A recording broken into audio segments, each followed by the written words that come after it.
Broadcasting from the Ante Up studio, it's the longest running poker podcast for the everyday poker player with your host, Joe Scales.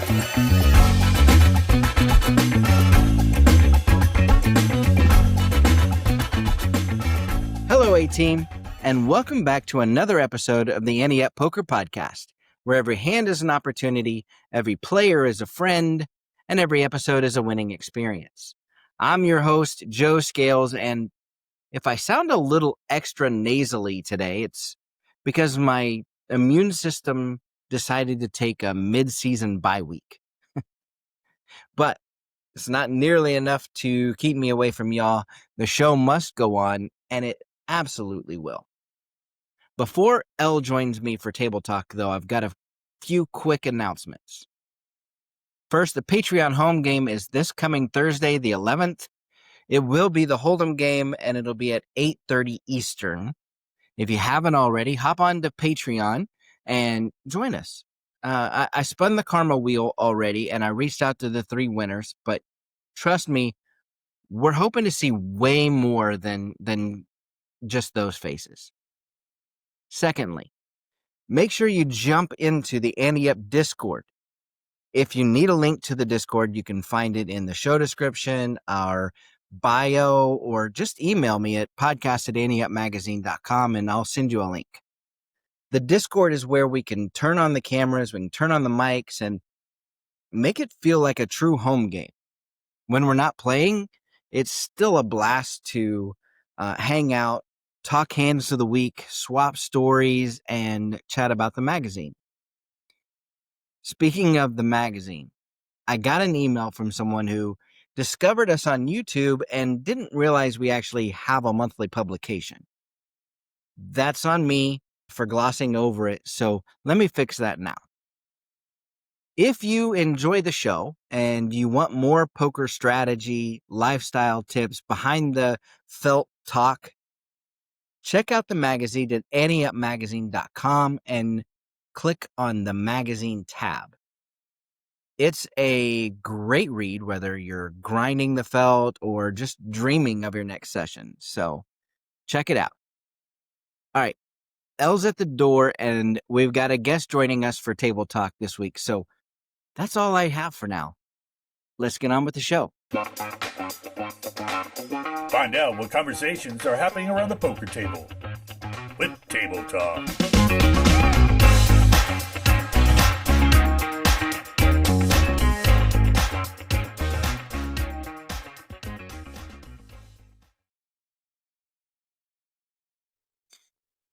Elle and I are back around the poker table with our favorite poker room director from Schenectady, New York, Dustin King. How are you?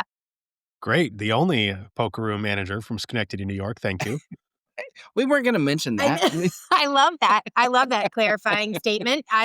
This is what I love about you. Welcome back. Thank you. We love having you on. How's it going? What's going on in your neck of the woods? Great. Keeping busy. Gearing up to this weekend's event. You know, we have another Electric City mini event. It's the final one of the year. That's the $50,000 guaranteed event that we run over 5 days. One flight each day for day 1. Day 2 on the following Sunday, followed by a $10,000 guaranteed black chip bounty. Always a good time. Yeah. I know we talked about trying to make it up there and we just weren't able to make it work. But, I know. I'm really bummed. Like, I'm already thinking through all the players. Like, I need you to tell Legend that I said hello. I need to know how all my girls are doing. I know they look forward to these series, so we are bummed we're not going to be able to make it back up there. That's okay. There's going to be more next year. I know, right? Exactly. So, all in all, have you are finished or even started your Christmas shopping? Because I haven't started. I also have not started. I'll probably wait to the weekend before. Same. God bless your soul. You're all getting gift cards. That's it.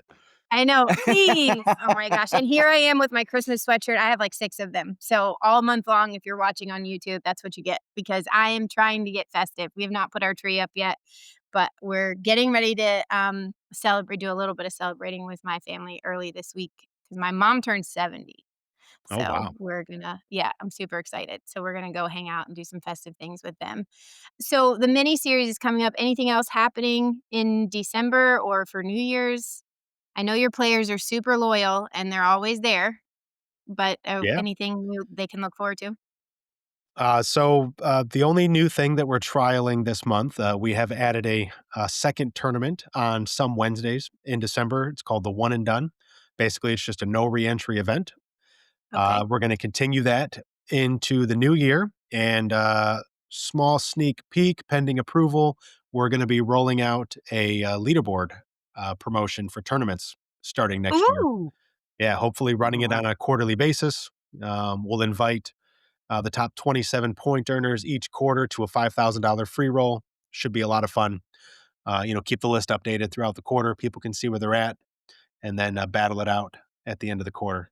I would love to see what that does for your room because I can already imagine some of the key heavy hitters and would love to see how that sparks their play and how they might play differently or approach things differently because leaderboards make people behave wild. I Oh, love it. I love yeah. watching what happens over Then over you're the just kind of time. saying, well, how many points do I need? What place do I need to get for that? And yeah, I love that. And I'm That- pretty sure that if we lived closer, Joe would be there for the one and done. Those are his favorite types of tournaments. You get one shot, you're either in or you're out, and then the leaderboard, God help you.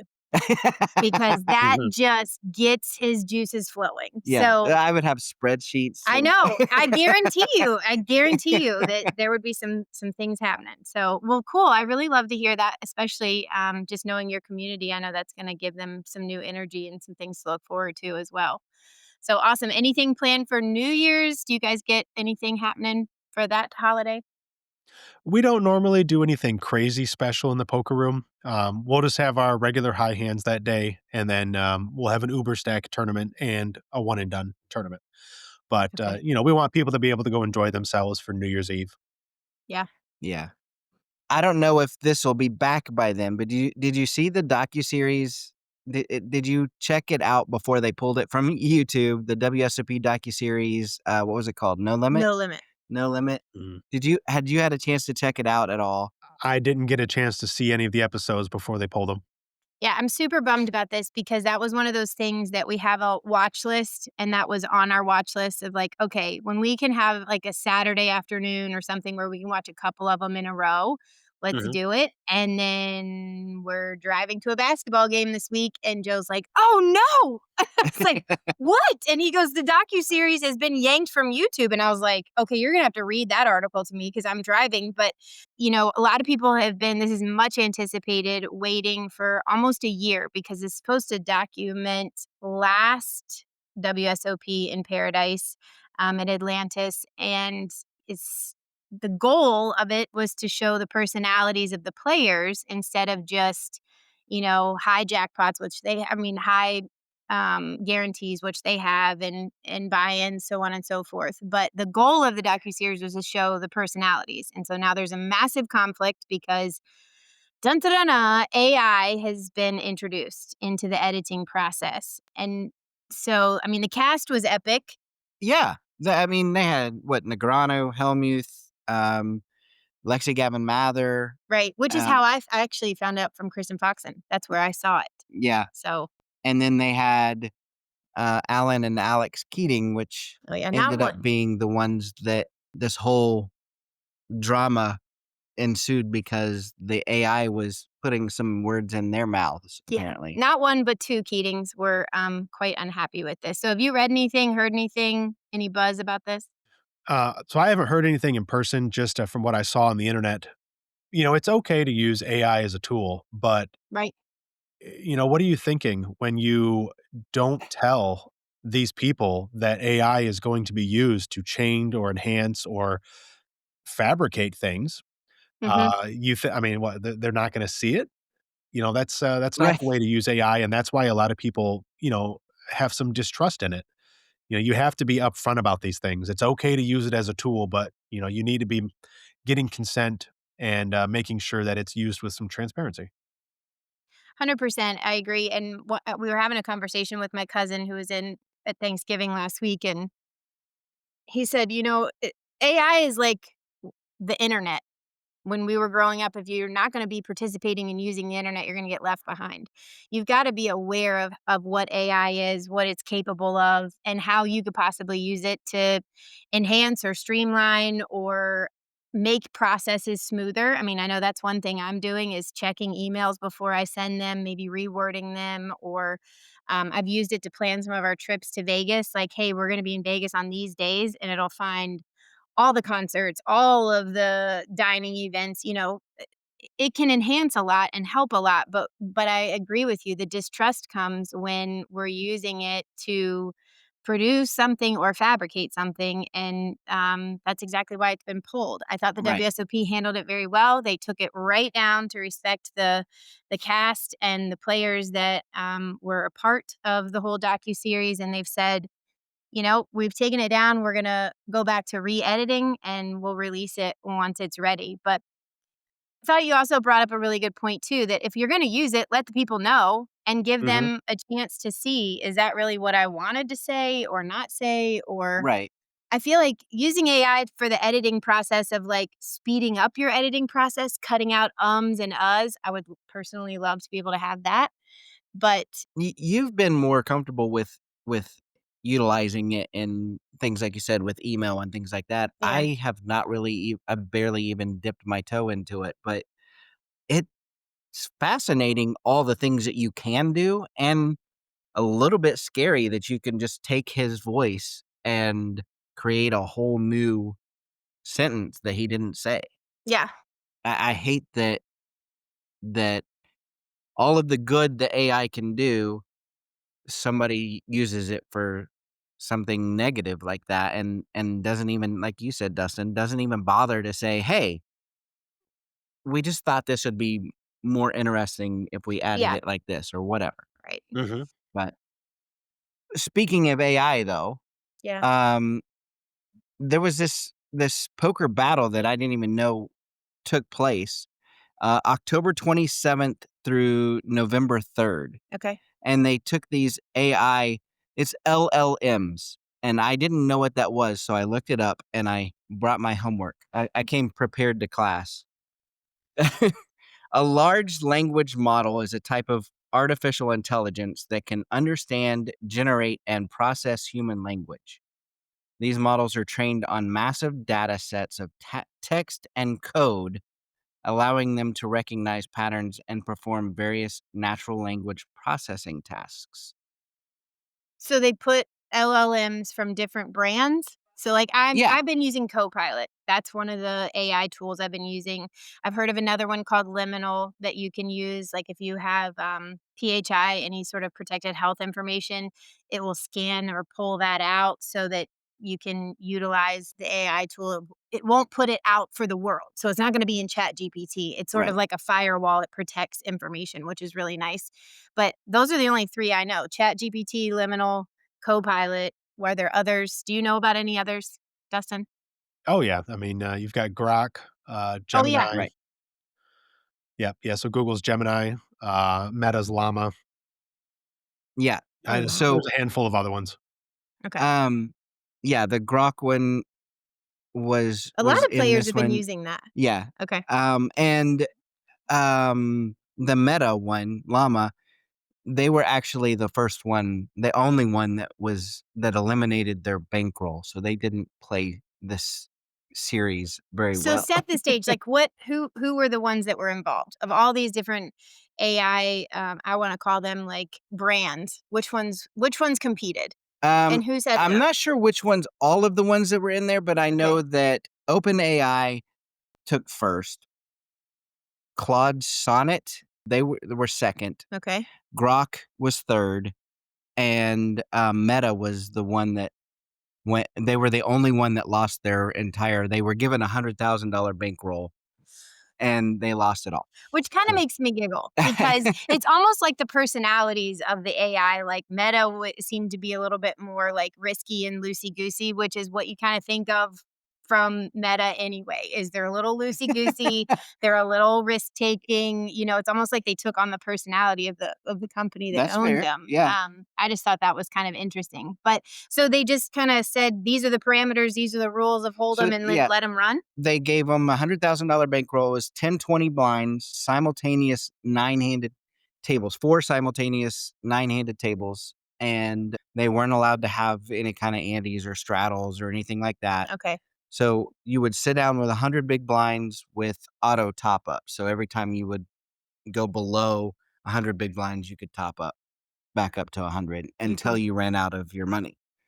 And Interesting. I thought it was, to me, the idea behind the reasoning behind it was interesting because Max Pavlov, which all I think of is Pavlov's dog. Yeah.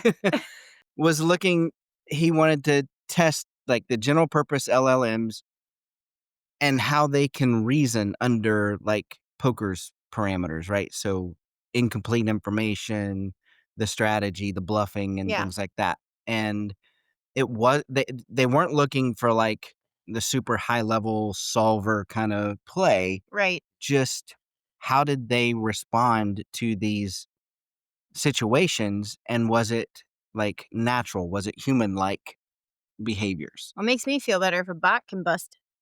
I can bust. If they have all the information and all the possibilities, then that makes me feel a lot better. Because, man, let me tell you, owning a poker media company and sitting down at a table with a patch on, and then you're like, I'm out. See you guys. Yeah. I mean, what does that say about me, right? Yeah, but that's exciting to hear that a bot can bust. Yeah, I think. What do you think, Dustin? What's your I'll whole tell you one thing. It's Yeah. called Meta Llama, but I think we might need to rename it to Meta Fish.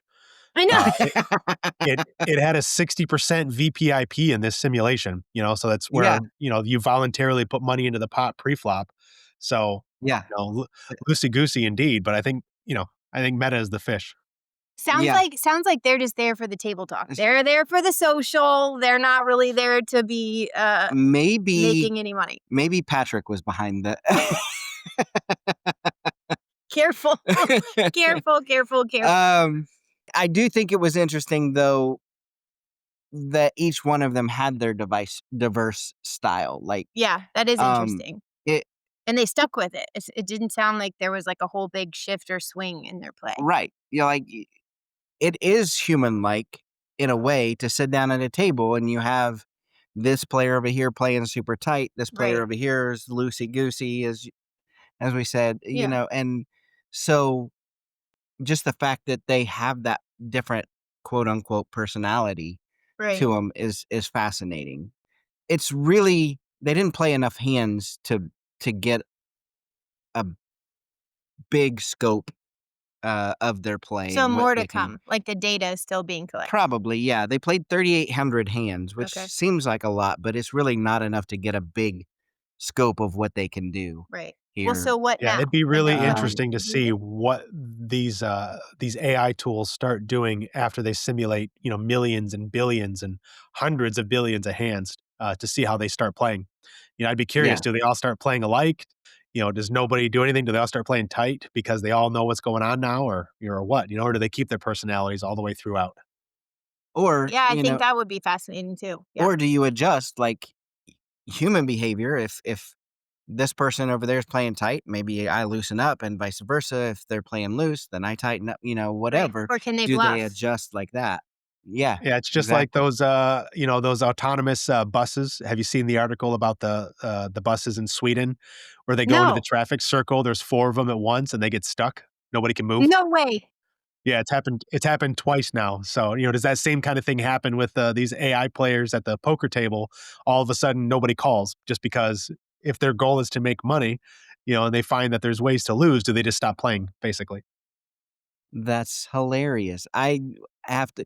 You have to send us the article or something on that because that's fascinating. I want to read more about that. Yeah, I do. And then that's therefore I feel like that is the beauty in learning more and being aware is just if there's a curiosity to what can it do to help, I'm all for it. There's always going to be the curiosity of what can it do to take advantage. I think we talk about this often, right? But it is neat to see it in action. And I would be curious too, Dustin, as more it learns, is it going to glitch out or is it going to improve its knowledge and be able to predict or change its pattern? Yeah. Mhm. I mean, it really comes down to it's a good tool, Yeah. but it's nothing more than that. Well, and is So it pulling in GTO? Like, is this one of those things that people are going to get I don't. afraid of? Like, it's going to crack the code and everybody's going to know what to do? Or Well, not meta okay, apparently. fair, fair. But they've just started. Like, they're baby True. players. True. You know? Yeah, I don't know. We'll have to see. I think it could lead to more training use. Like we Okay. could use it more in training, which I think that's kind of how I came across the article was because Victoria Lifshitz Oh, Octopi Poker. with Octopi Right. Poker Okay. was talking about these bots and how they played and kind of analyzing that, which she's all about these LLM Well, yeah, because I things. mean, they're using it on Octopi Poker right now. One of the ways that you can sit down and play at a table, like you can review hands and you can actually say, okay, if I was Daniel Negreanu in this particular spot and I played it this way, how would it play out, right? So they're Right. using AI to be able to give you those simulations or situations, which is really nice because ultimately what I know about Victoria and Octopi Poker is it's just they're out there to help you learn. And if you can use it as a tool to learn, why not utilize it? 100%. So Yeah. Mhm. well, we've got some exciting news also about New York City. There's Which the drama of casinos in New York City, which is pretty close to you, Yeah, I was right, gonna say Dustin? Yeah, about Dustin 3 may hours be away. able to give us some good insight on this one. Yeah. I wonder if you're hearing any grumblings or excitement about this, but there's been several proposals and they're getting like one step closer to construction because there's three proposals out there. They've been submitted to the The gaming gaming commission, commission. yeah. Mhm. I'll rattle off some numbers because we did a little research on this. There's a $4 billion proposal for the Ferries Point golf course in the Bronx, Yep, an that's Bally's. 8.1. Okay, Right. yes, correct. 8.1 billion proposal at Met Park. So it's going to be next to City Field. This has a very close Las Vegas A's feel because it seems like they're going to put in a hotel or performance venue, retail shopping, all sorts of stuff going on there. And then there's another option and proposal on the table for them to consider, which is a multi-billion upgrade to Resorts World Aqueduct in Queens. Right. So three different spots. I think Times Square is out, but Mhm. Queens, Bronx, or the City Field That are up for grabs. that Resorts World one, is that a racino Mhm. now? Yep. Okay. Yeah, so Yeah, that'd be an so upgrade, and then the one by Citi Field, that's a Hard Rock project, right? I think that's true, yeah. Okay. Yeah, that proposal, looks beautiful. Any excitement from your players? Have they mentioned that they would go into the city for that or take the train? I mean, you can hop on the train right in downtown Schenectady, right? Yeah, honestly, I think, upstate New York and New York City are kind of Yeah. worlds apart. They I are. don't think a lot of upstate people voluntarily, go to the city if they don't have to. So, I'm sure there's plenty of people who will go and, check it out just to see it. But, Yeah, yeah, I think we try to stay out of the city. as much as possible, I bet. Yeah. So I guess the good side to these being this step closer, right? Well, first of all, the revenue from these are already Yeah. forecasted or factored into the state budget for 2026.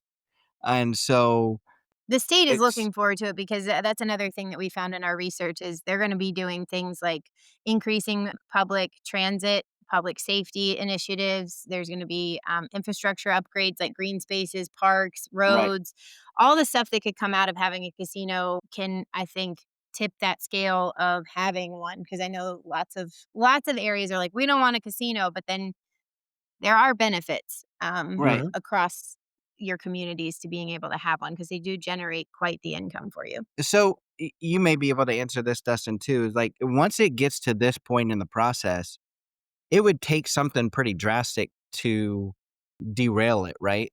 At this point.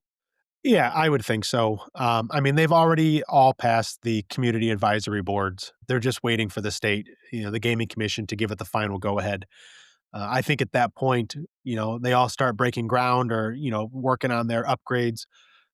Yeah, I think something major would have to happen, some Yeah. sort of scandal or something that was, hidden that, later came out uh, for it to be derailed. But I think once it's approved, I think they're all going to be good to go. And the good news for all three of these approvals is there's 3 approvals available. Right. So it seems So, like they're just waiting for that final stamp, which is exciting to see what could become. yeah. Yeah, which should come by the end of the year. I know that they did reserve the right to go a little bit into next year with the approvals, but there's 3 available and there's 3 left. So, what are we waiting for? Right? Yeah, Exactly. exactly. I bet that's what everybody else is thinking too. Well, we're so glad you could join us. I do want to remind people the Triton series and WSOP Paradise kick off. Well, actually kicked off yesterday, December 4th. That'll be running through December 11th. WPT back at the Win, December 7 through 19. The Women in Poker Winter Festival is happening at Resorts World December 8 through 12. And last but not least, you've got the Mini Electric Series happening in Schenectady, New York, and lots of other exciting stuff coming up. Yeah. So a lot to look forward to, a lot to dig into. Can't wait to start seeing some of the results from those as well. Yeah, let us know. Let us know what's happening as the series goes on. We'd love to give folks a shout out here on the podcast, and if we can toss them in the magazine as well. So we'd love to have that. Yeah. Absolutely. Speaking of shout outs, one thing I know Joe mentioned earlier when we were talking, and Elle, you remember Shauna. Yes. Yep. So, as I told Joe, Shauna was the most recent winner for front of house here at Rivers for Yay. Rivers Finest. Well So, deserved. Very yep, well she Well got deserved. a deserved. she got a nice dinner out of it, a little bit of cash, and she'll be in the running for the annual winner for the company. So, good luck Well, to I love to Shauna, and hear. of course, she's Number great. one, yeah, and I'm not surprised that Rivers is taking care of their people and giving them a pat on the back and a shout out in that way. But I'm over the moon excited for Shauna because that woman is all over the place at once, and I feel like loves what she does, and it shows. It just Yep, shines through her every day that she's there. She's there to work, and she's there to be there for the players. And you couldn't ask for a better person in your poker room, Right. I agree. Yeah. That's awesome. Well, you'll have to let us know for sure. how that plays out. Absolutely. But other than that, did you have anything else you wanted to add in there? We miss you guys. I know you guys can't make it this coming week, but we'll have more Electric City mini events next year, and of course, we're already planning the main event for September of 2026. So I hope we'll see you guys soon. We We hope so will. as We will well. be back there for sure. Absolutely. As always, guys, it's a pleasure being around the table with you. Likewise. I agree. Now it's time for Call the Floor with Elliott Schechter. Elliott Schechter joins us each week to say how he would rule on situations that come up in your games, and he's with us again this week. Elliott, how's it going? Things are going pretty nicely. I'm doing well. How you doing? Good. It's definitely turned toward winter here, so slick roads, all that kind of stuff. I hope everybody's staying safe. It's winter here too. But, It's 52 degrees. some would call that spring. Yes. Autumn? Yeah. Yeah. Hey, but we do have a call the floor this week sent in by Jason Shutt, and he says that one of the things he loves about poker is the table talk. And the hand that he submitted, he said he wasn't in this hand, but I was listening to an older gentleman's story and wanted to see how you would rule, Elliott. He says, the story goes that he was up against a young megalomaniac, and they were heads up on the river. For some reason, the older gentleman thought he was beat, but the villain tabled his hand first. The older gentleman saw the villain's cards and realized he won, and in his excitement, he slammed his 2 cards onto the table One of the cards flew off the table and hit the ground, and the other card remained on the table. And he says, I don't remember if the card was face up or face down. Regardless, the villain immediately called the hand dead. How nice of him. Yeah. Very helpful. Obviously, the older gentleman disagreed, and the floor was called over. He says the floor did rule in favor of the villain, but was curious how you would. I would rule this much differently. This is the misapplication of a rule, and the application of a rule that may not exist. Now, let me start out by saying that it's very possible that some casinos still have a rule where a card on the floor is dead no matter what, and this is very likely a holdover from the days of deal your own poker, where the players dealt to themselves, and it was very likely to find cards on the floor all over the place they weren't cleaning up until the games were broken, because the players didn't want to miss a hand waiting for people to clean up under the table. If you've ever seen a pan game, a virtually dead game now, but old ladies would play it down in California, in Southern California, and it wasn't the 8 decks and slow moving game play. It was combination poker and rummy, more rummy than anything else. But it wasn't a good pan game if there wasn't 20 or 30 cards on the floor. You say pan, like P-A-N? That's correct. Pan It's game? short for Pangini, Okay. which is not spelled how it sounds. Very old game, virtually dead. There may be a pan game going once a week now. Used to be an everyday thing, even in Las Vegas. Back to poker, card on the floor. The standard we use for declaring a hand live or dead is whether it is both identifiable and retrievable. And it certainly seems that his card on the floor meets both of those standards in spades. A rule for a card on the floor prior to showdown is generally on the deal.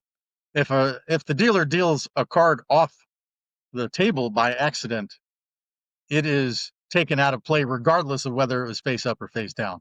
Any card off the table on the deal is replaced. And obviously, if too many cards are dealt off the table, it's a misdeal and you shuffle up again. That doesn't apply to the showdown. The action's dead. He wasn't trying to throw his card off the table. It was an accident. We know it was his card, or we should know, unless there's other cards on the floor already, in which case, what is everybody doing? But yeah, this makes no sense. Once again, even if the hosting operation has a rule where cards on the floor are immediately dead, this is very technical and not very logical. The goal is to number one, make sure the best hand gets the money, and number two, that the outcome is fair for everyone, or at least as many people as possible. This was only fair to the person who didn't have the best hand, and not fair to anybody else. Right. I would have ruled the hand live. If need be, I would have reviewed footage to make sure that that was absolutely the card. But yeah, I see no reason to not give the best hand the pot here. Right. And I'm glad you said that about the cameras, because as you were talking about older games, then that's the first thing that popped in my head is we have technology now that maybe we didn't have then, that you can actually go to and say, okay, that was definitely his card here, or it wasn't. And we're in the HD era. I mean, for most of my career in poker room leadership and management, we've had full HD available to us through surveillance. At the beginning of my career, it wasn't the case. We were still using slightly older technology, but now is not the case. I couldn't think of an operation that doesn't use full HD now. There's no reason not to be able to verify this. It just doesn't make sense. Right. Well, if you take that out of the equation, though, does your rule change, or does it still stay the same? If you're not able to go to a camera, it's going to stay the same. Still rule the same way? Yeah. Yeah. There's going to be too many witnesses. There's going to be too many players or team members that can actually point to the card and say, yeah, it came from that table or it came from that person. And again, I love how people will try to interpret the intent of someone, except when an obvious interpretation would actually, be consequential. I meant to do this. Well, you didn't make it clear. In this case, the intent was there. Now, we've said this many times. Don't be cute. Don't be fancy. Don't be stupid. When you're showing your cards, just simply turn your hand over and put it on the table. Don't do anything silly. Don't do anything that can result in a ruling having to be made. Don't do anything that can result in your card being off the table.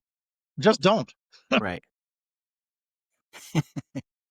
Yeah, far be it from me to want to take the emotion out of the game. I get being excited, especially Sure. when you're like, oh, I'm sure I'm beat here or whatever. But you still, the whole game is kind of revolves around this taming of your emotions. So just tame them for a little bit longer, maybe. Well, and But again, the cards should never leave contact with your person, whether it's your hands or arm. It should never leave contact until you've received the pot. So slamming them down implies that you're letting them go in some fashion. Don't let them go. Your cards are the claim on the pot. Don't let them go. right. I always find these cauliflowers. It's another one of those kind of running themes where when somebody knows that they have the losing hand, they just hope somehow they're going to be able to declare the other person's hand dead. Right. And I just hate that is even a possibility. I hate that there it is possible for the losing hand to win on a technicality kind of thing. And I know, we've talked about it a million times how you try to not make that the case. Sometimes there's just no other way to do it. But if there is a way, then obviously that's the route we should take. Absolutely. At the TDA, we've managed to agree to eliminate most applications of technicalities and allowances for it. We've done a really good job of promoting the common sense route and making sure that when all is said and done, the winning hand gets the pot. Most cash game rules have accounted for that too. There are still some rooms that are still using older rule books and sets of rules that are designed to overly define the border between right and wrong, good and bad, legal and illegal. And the result is that all you've done is give the scofflaws, angle shooters, and the like a much more defined area in which to operate, as opposed to shoring up the defense of the people who actually follow the rules and pay attention and are trying to do the right thing. You're giving the advantage unintendedly, I think, to the people who are going to willingly shoot angles and ply their technicalities to win the pots, as opposed to actually playing the game. Right. I guess the two pieces of so I guess the silver lining, two pieces of silver lining here. One, if this would have been ruled differently, if it would have been ruled in the older gentleman's favor, then Jason, you wouldn't have had this story to tell. This is true. But also, I'm sure that this probably led to the older gentleman thinking about that when it comes time to show his cards in the future. So hopefully he's not making the same mistake again either. But all in all, it doesn't sound like the floor got this one right. And yeah, and Jason, that's a great discussion. I appreciate you sending that in. And absolutely, Elliott, appreciates your breakdown again. Quite welcome. if anyone has a call the floor that they would like to know how Elliott would rule, send it to podcast@anteupmagazine.com. And just to shore things up just real quick, I know last week was Thanksgiving, but I do want to say, thank you guys for sending all these in. It's what keeps the show going. So really appreciate you guys sending in these call the floors and the hands of the week and things like that. So keep them coming. Please do. Thanks. Elliott, we'll see you next week. Looking forward to it. I'll see you then. Let's break it down with Hand of the Week. Welcome to Hand of the Week, where Patrick, our resident fish, and I dive into listener-submitted hands. Each week, we tackle everything from questionable bluffs to hero calls and the hands that make you scratch your head. Whether you're looking for strategy tips or you just want to see if you would have played it any better, we've got you covered. Patrick, how's it going? Hey, pretty good, my friend. How are you? How's Thanksgiving? I am good. Thanksgiving was good. Lots of food, lots of leftovers, lots of football. The only way it should be. A lot of good football. We'll get to that in a minute. But yeah, listen, I survived my in-laws, so everyone else, we without a hitch, no one burned to the ground, bird or human. So we're good. Yeah. Hey, I know you mentioned last week everybody was going out Black Friday shopping and you were going to be able to just hang out. Did you catch the game there on Friday? Yeah, we got to catch a lot of games. I will address the fact that my Virginia Tech Hokies absolutely finished one of the worst seasons ever. All hail James Franklin and everything that's going down there. But I just wanted to address, and I don't know if you're ready to talk about it yet, but have you seen the divisional standings in the NFL? You mean like who's atop? Yeah, there's a few teams up there at the top. There's a team that you rooted for that's been there for a long time, like 4 or 5 good years. They're not at the top right now, but They're the not. playoffs Do you are know all what that team matter. is at the top? I do. Geez, their name just slips my mind. It's like we never left. It's the New England Patriots. Yeah. Did you know that we have a hand of the week this week? We do. We'll talk football next week. Yeah, who sent in our hand of the week this week? Actually, Will Cameron sent this in. All right. And he's playing a 1-3 cash game. He bought in for 400. And he says, he tells himself today is the day I play disciplined, responsible, adult poker. I know that pep talk. I know that pep talk very well. He says, naturally, that lasts about one orbit. And he picks up ace of diamonds, jack of clubs in the cutoff. The middle position and hijack players limp, and it's to us.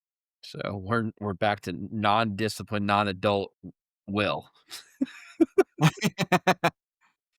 Okay, I've got 12-ish probably in my head. Okay. Yeah. Yeah, I'm 12 to 15 is probably okay. I was more in the 15 range. Definitely raising though, right? Definitely Ace raising. jack. Definitely 3 times plus. Ace jack in the cutoff. Yeah. We've got 2 limpers there, so I want to go a little bit higher. Fair enough. Yeah. And I feel like the limpers, they're going to be just insanely wide with their limping ranges, right? So any suited ace, any Broadway cards, pretty much any small to medium pair, suited connectors, one gappers. I mean, a whole bunch of things there, right? Right. And we're going to have position on them. So if we can get some of those other players out. So I want to go to 15 and see if we can narrow that field a little. Will says I raise to $15. Okay. Look at that. Disciplined, responsible adult poker. We got a few more. we got a few streets to see first to see how this goes. He says the button calls the hijack calls and the other limper folds. We're off 3 ways, and I already feel like I'm about to donate, he says. Unfortunately, if we donate this way, we don't get the same kind of tax write-off, so No. hopefully donating. The pot is $52. 15, 30, 40, yeah. $52. The flop comes the Jack of Hearts, 9 of Hearts, 4 of Clubs. So what do we got? Top pair, top kicker. There is a flush draw there. The There is. limper checks. 30. Okay. Top pair, top kicker. I don't even mess around with that flush draw. And if so, you're going to pay to see it, pal. I feel like this is a dream spot. Like our hand Yeah. crushes both of the calling ranges. Yes. I feel like anyway. We're ahead of the flush draws. A lot of their pocket pairs we're ahead of as well. We still have that position advantage against one of the players. We took control pre-flop. So I was thinking 30 to 35. So we're in the same range. It's not always that you and I are in the same boat. I like this. Yeah, it's true. I think we can fold out a lot of hands with that. The flush draw maybe still calls. Some sets will call, but for the most part, I think we can fold out a lot of weak hands here. Will says, I tell myself, don't get cute. Just protect your hand. So I bet 25. So close. He's in that range. The button snap calls and the folder or the limper folds, leaving us heads up. The pot now is $102. And the turn is the 3 of spades. So the board is Jack of Hearts, 9 of Hearts, 4 of Clubs, 3 of Spades. 75. Okay. This is where our paths separate. Why though? I don't want to see any more cards. I wouldn't mind taking it down right now. Yeah, I get that. I'm either betting small or I'm checking. I don't want to go big. A snap call, it does feel like it's kind of a draw. Okay. So on one hand, I don't want to give them a free card. But if I bet, am I going to get them to lay down a flush draw? I don't know. And if they have a set, then we're just getting ourselves in trouble. If we can't get them to lay it down, we're just giving them money that we don't need to. Fair. So also betting small I'm just talking through this right now. If we bet small, it might induce a raise. So I think I'm probably going check here and plan on calling most bets. I was just going to ask that. So are you calling if you bet small and you catch a raise, are you calling it? I don't know. That's the thing. That's why I think I want to check and call their whatever bet here, unless it's something crazy.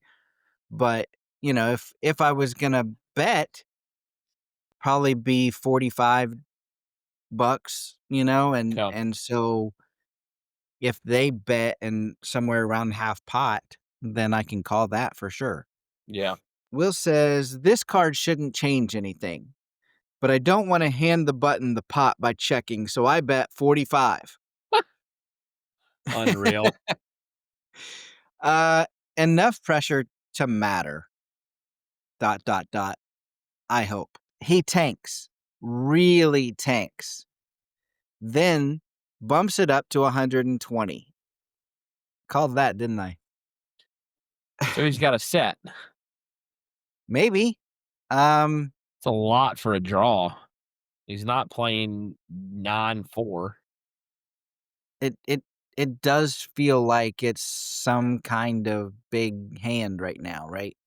I felt like the snap call was him saying he was on a draw, like the flush draw. But bumping it up here is this is exactly the place where they would bump it up with a set. I feel like they wouldn't have Yeah. done it the last street, but this street, yes. So what are you thinking? I mean, my gut says with that response that he's coming in with a set. He's got 9s or 4s. I mean, very low Definitely, those are likelihood. definitely in his range, right? Yeah. I mean, he could be on a draw. I would imagine if he's on a heart draw, he's probably got the ace. Unless you're sitting on like, 8, 10 of hearts and you're sitting on a straight end flush draw or straight flush draw. You got a lot of outs and you're feeling good. I mean, that's unlikely, but it's there. I want to play. You want to play? All right. I want to play. I have been called a nit the last 2 weeks, I think. 3. 3 weeks. 3 weeks. Who's counting? I don't know. I just got radioed in by one of the listeners, so. Yes, I know that I've been called the nit the last few weeks, but You're not I'm feeling not this gonna one. be afraid to lay down the best hand here either, because I think in the long run, it's the better decision for making money, because we've got another streak coming up and probably facing another bet. What are we hoping for? Are you Anything other hoping? than a heart or, from 8 to ace, as I well, 8 to So king. so If it comes out if a somewhere in the middle and non-heart it's not a comes, heart, if a non-heart comes, I may you show up. just said you thought they were on a set. But I know that I win. Well, you're right. Just What are you saying. keeping receipts over there? All right. Yeah, you're right.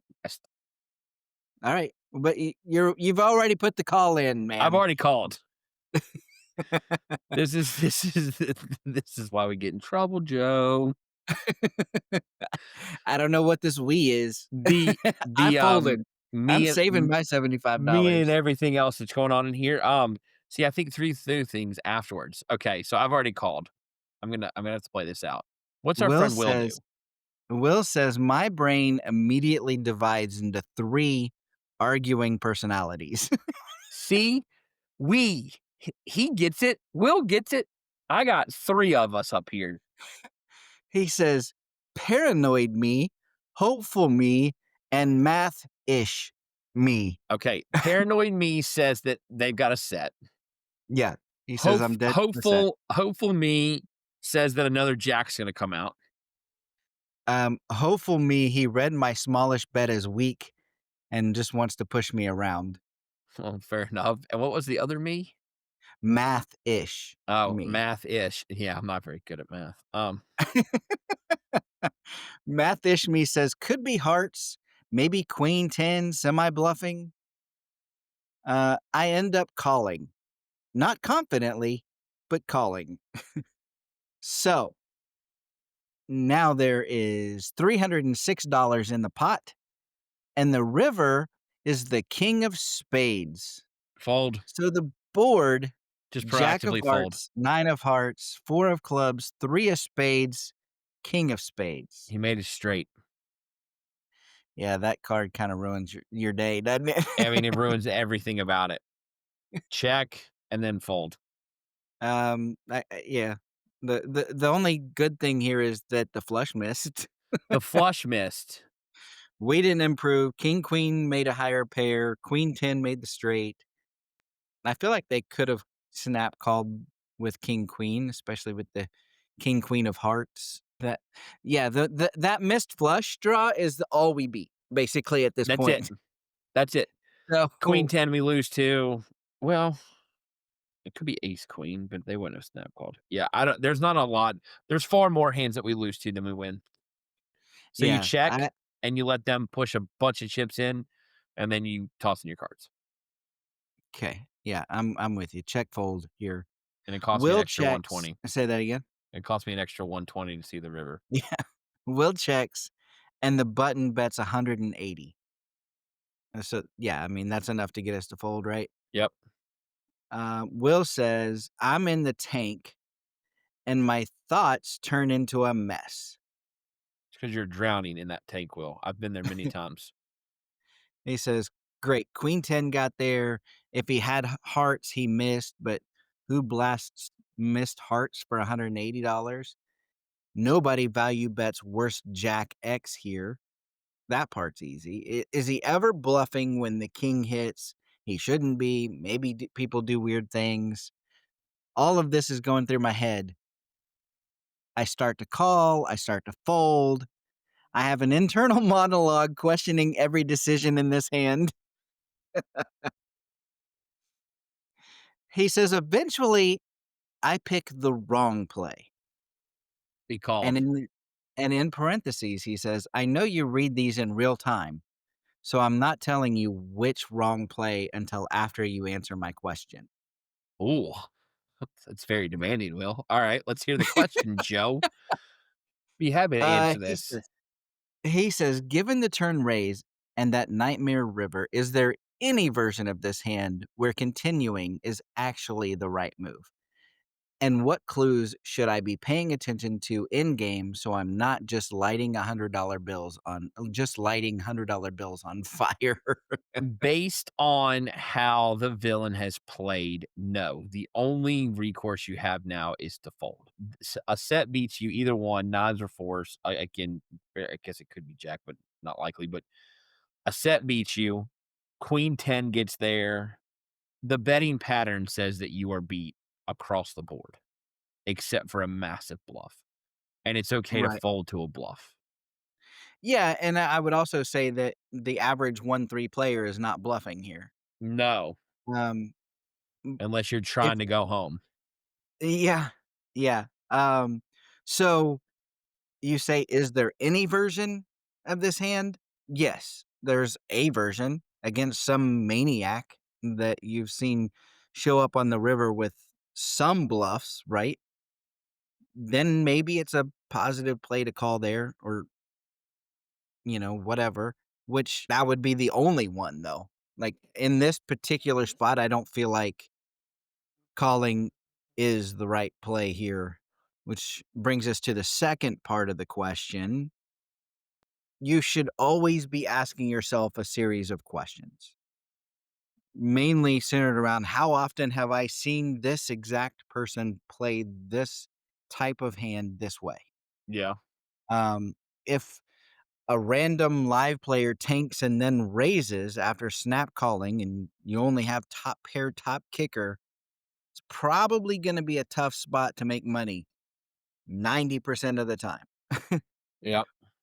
But if you're up against some maniac and you've seen him show down whatever, this is why it's important to pay attention, right?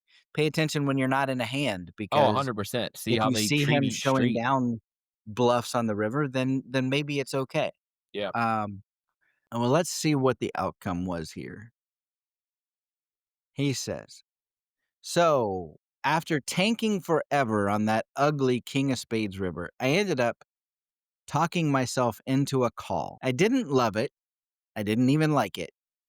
The button shows the Queen of Spades, 10 of Spades for the turned draw that got there on the river. So yeah, I paid off the straight and my top pair felt like it evaporated into dust. Ouch. I think Will needs to write for a living. Yeah. He says, looking back, the turn raise should have screamed strength or a monster draw, and the river bet after the King of Spades probably should have shut down any hope that my pair of jacks was still good. But in the moment, my brain found just enough reasons to convince myself to be curious, and it cost me a solid chunk of my stack. That's the pain of 1-3 poker. Yep. He's absolutely right. Across the board. First and foremost, yep, that is the pain of it. Going back Yeah, to it, I mean, yeah, I don't see any other way around it unless you're folding on one of the last two streets. yeah, I folded when it was still a draw, so I Yeah. saved some money, but maybe it was too nitty. I don't know. Did the 180, did that leave us anything behind? We started with 400. So the 180 and 120, that's 300, and 25 and 15 is 40. So we have $60 left. Gross. Talk about a soundbite. Gross. Yeah, Will, that was a tough one. I mean, listen, 1000% have been there many, many times, especially the rationale afterwards. But I think when you get raised there, I y- I think that's when you take a step back and say, okay, what am I really calling with? Because Right. top payer, top kicker with that race at that time, there's a lot of things that are beating you and not a lot of outs. Yeah, that goes into So those questions that you need to be asking yourself too. Like, what am I beating? What beats me? And how often are these people showing up with any of those kinds of hands? So yeah, well, I appreciate you sending that in. It's tough, but that's why we go through these. If anyone has a hand of the week that they would like to know how Patrick and I would break it down, send it to podcast@anyupmagazine.com. Patrick, thanks again for doing it another week, my pleasure, my friend. and we'll see you next week. Sounds good. I'll be here. It's time for Joe's 1-Outer. I feel like I should address this. In the last few weeks of Hand of the Week, I have been labeled, rather loudly and enthusiastically, by the way, a nit. Like I'm showing up to the table in a cardigan and bringing my thermos of decaf, right? I make a few tight plays, a few disciplined plays, and suddenly y'all are like, is Joe even in the hand or is he just conserving energy? I get it, but let me defend myself, and more importantly, let me defend the forgotten, underappreciated, and deeply misunderstood art of folding. Because folding does get a bad rap. People treat it like it's a punishment or this walk of shame. But folding is actually the adulting of poker. It's paying bills. It's eating a salad when you really want a cheeseburger. It's choosing not to argue with that guy on Facebook who decided the earth is flat. It's not fun, but it saves your life, your poker life anyway. I get that poker players love action. We want fireworks, bluffs, hero calls, all-ins, some kind of drama for Instagram clips. We want that ESPN Jack Links all-in moment. Meanwhile, folding seems like that quiet librarian shushing you in the corner. But the secret is, folding is how you stay in the game long enough to do something profitable later. You ever see a guy that refuses to fold all night? His stack goes from 300 to 50 to 250. And then before you know it, he's rebuying. And it all happens so fast that everyone at the table feels like they're in that tornado scene of The Wizard of Oz. And it never fails that they end up looking at you like, man, I don't even know what happened. Buddy, the deck didn't do that to you. You did that to you. Meanwhile, I'm over here folding like a scene from that hoarder show. Does this hand bring you joy? No? Goodbye. And the thing is, folding is actually tough sometimes because you're folding into the unknown. You're folding into a future where someone will show you a bluff and you're going to have to pretend you're okay. So, yeah, I've been folding more. Call me a nit. Call me tight. But folding is underrated. It's survival. It's discipline. It's self-preservation for people like me that like to tell themselves they play aggressively when it matters. So, yeah, I fold sometimes. But it's really because somebody at the table has to act like an adult. That's today's 1-Outer, and that's today's show. I'll see you next week, A-Team. And until then, I'll see you at the tables. The Ante Up Podcast is a production of AnteUpMagazine.com. Contact the show at podcasts@anteupmagazine.com or call the show at 540-339-7741. If you'd like to advertise, send an email to editor@anteupmagazine.com.